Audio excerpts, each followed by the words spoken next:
लेकिन राम के नाम पे वोट मांग रहे हैं, ये गलत बात है भैया।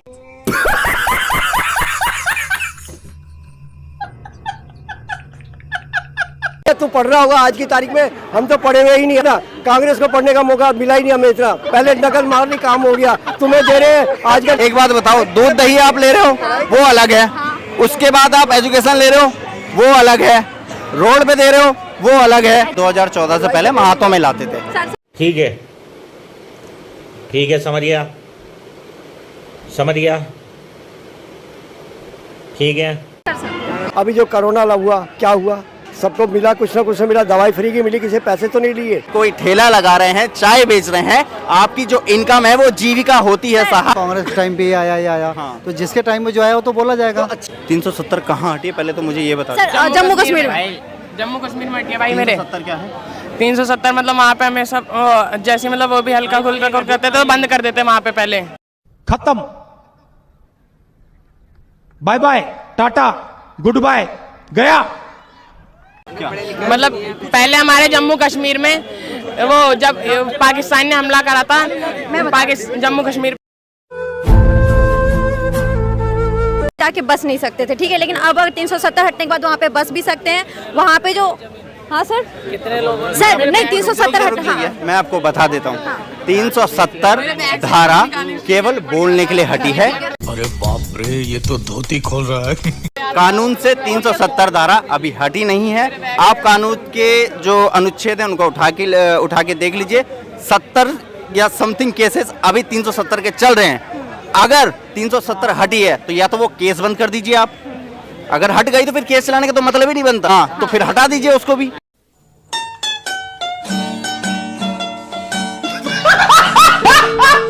नहीं वो अगर सर वो कैसे हटा सकते हैं, वो तो उसमें ये लिखा हुआ है कि जो जम्मू कश्मीर है वो इंडिया का पार्ट है, उसे हटा देंगे तो फिर जम्मू कश्मीर हमारा पार्ट होगा ही नहीं। पार्ट होगा वो बात नहीं है। 370 में जो थे, 370 जो अनुच्छेद जो कश्मीर का था, उस पे उस टाइम के जो केसेस थे मैं उनकी बात कर रहा हूँ। वो केसेस तो अभी भी चल रहे हैं। वो तो यूएनओ में चल रहे हैं ना। तो मैं वही तो कह रहा हूँ, अगर अनुच्छेद में 370 है और हमारे संविधान में है और वो केसेस चल रहे हैं तो फिर कैसे आप कह रहे हैं कि 370 हट गई? हाँ। अरे बाप रे, ये तो धोती खोल रहा है। तो सर अभी जो बीजेपी वोट मांग रही है 370 हटने पे राम मंदिर बने, बहुत अच्छी बात है, हम भी चाहते हैं, आस्था का प्रतीक है, हम भी चाहते हैं, लेकिन राम के नाम पे वोट मांग रहे हैं, ये गलत बात है। 370 को माफ करिएगा, राम मंदिर को आप कह रहे हैं मोदी जी ने बनाया।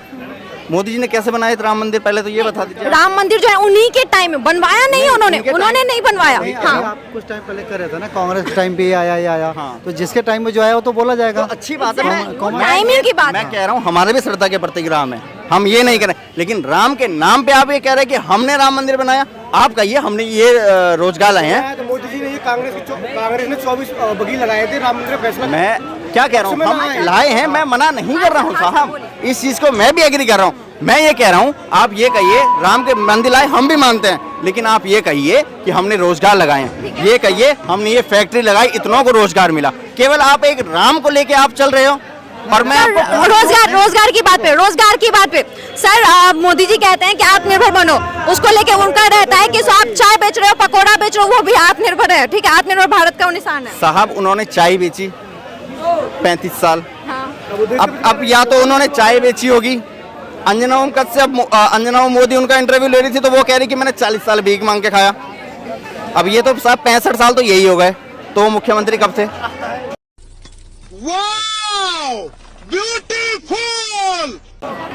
देखो ऐसा नहीं भाई, देखो एक दिन आदमी, अगर आप किसी सड़क के किनारे कोई ठेला लगा रहे हैं, चाय बेच रहे हैं, आपकी जो इनकम है वो जीविका होती है साहब। एजुकेशन के ऊपर बात होती है तो एजुकेशन में ये भी कहा जाता है जो न्यू एजुकेशन पॉलिसी है वो भी मोदी जी के टाइम में आया है, जो वो लाए हैं न्यू एजुकेशन पॉलिसी, उस पे क्या कहेंगे आप? क्या सर मोदी जी बिल्कुल कुछ नहीं कर रही एजुकेशन को लेकर? मैं ये नहीं कह रहा हूँ, उस पर टैक्स कितना % है साहब? 18%।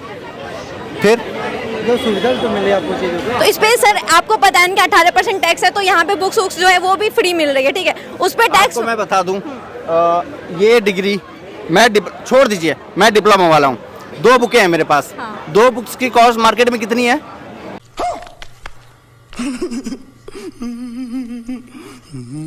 सर लेकिन आपको ये पता होगा इंडिया में, आपको पता होगा कि इंडिया में बुक्स की कॉस्ट, इंडिया में बुक्स की, सर इंडिया में बुक्स की कॉस्ट सबसे सस्ता है पूरे वर्ल्ड में इन बुक्स में। बुक्स की बात 240 रुपए, फीस भर रहा हूँ मैं 3 लाख रुपए, 18% उसमें जीएसटी भर के 3 लाख रुपए दे रहा हूँ। अगर वो जीएसटी 18% हटा तो फिर गाड़ी में कितना % टैक्स पड़ता है आपको पता है? अगर गाड़ी लोगे तो तो मतलब आप दूध पे भी टैक्स लगा दो, आप गेहूं पे भी टैक्स लगा दो। 2014 से पहले दूध दही पे टैक्स नहीं था, देश तो चल ही नहीं रहा था। ये जो मीडिया आई थी, रेल आई थी, वो बिना टैक्स के, जब उन पे टैक्स लगता तभी आती, वो बिना उसके तो आती नहीं। तो फिर कैसे आ गई? कितने तेजस्वी लोग हैं हमारे पास, कितने शानदार विचार रखते हैं।